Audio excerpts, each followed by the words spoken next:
हे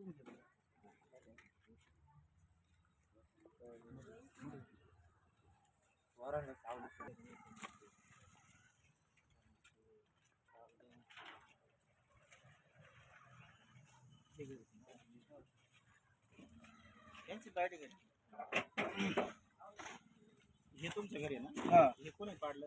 या दिवशी तिनंच पाडलं. मग भांडे पण फोडतोड केली आणि तांदूळ गहू पण तिथून दिले त्यांनी रोडवर पोलीस लोकांनी. पोलिसांनी का त्याच्या गावकऱ्यांनी? या गाववाल्यांनीच काका लावले ना मग त्यांना जागे मालकांनी. पोलीस फेकत होते. हा आम्ही उठाना नाही तर मग यांना त्या लोटलाट करायला लागली. मला पण लोटलाट केली त्यांनी. त्या साहेबांचं नाव सांग कम वाटते. ते रामकुमार डीवायएसपी ना ते स्वतः आले त्यांना आम्ही विनंती करतो ते एक शब्द पण रोडच्या खाली सुद्धा उतरून तो काय म्हणा नाही. डीवायएसपी का? कुंभार साहेब डीवायएसपी आपले होते. आता ते गेल्याच्या नंतर गरंडाले आम्ही त्यांची वाट पाहून पण ते स्वतः सुद्धा आले नाही. आणि यांनी त्या पाटलाने आम्हाला त्यांच्या दावणीला एक गाडी देऊन बांधून ठेवलेल्या 50-60 वर्षापासून. म्हणजे कसं येत मग दुसरे पार्टीवाले येत नाही तर मग आम्ही मत कोणाकडे दुसरे मतदानवाले म्हणजे एक वर्षापासून. म्हणजे फक्त त्यांनी विखेलच मतदान करायचं. आम्ही फक्त एकाला सदस्य म्हणून आम्हाला कार्ड दिले तिने का तुम्ही आमचे सदस्य असं त्यांचं हे म्हणणं. सदस्य आहेत विखे साहेबांचे तरी मला बेघर केलं तिने. मतदारसंघामध्ये त्याच्या सदस्याला बेघर केलं.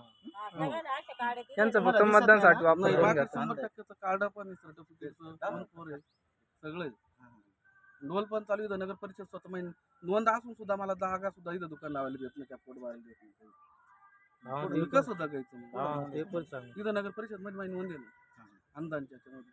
तरी मला काहीच नाही तिथं दुकान.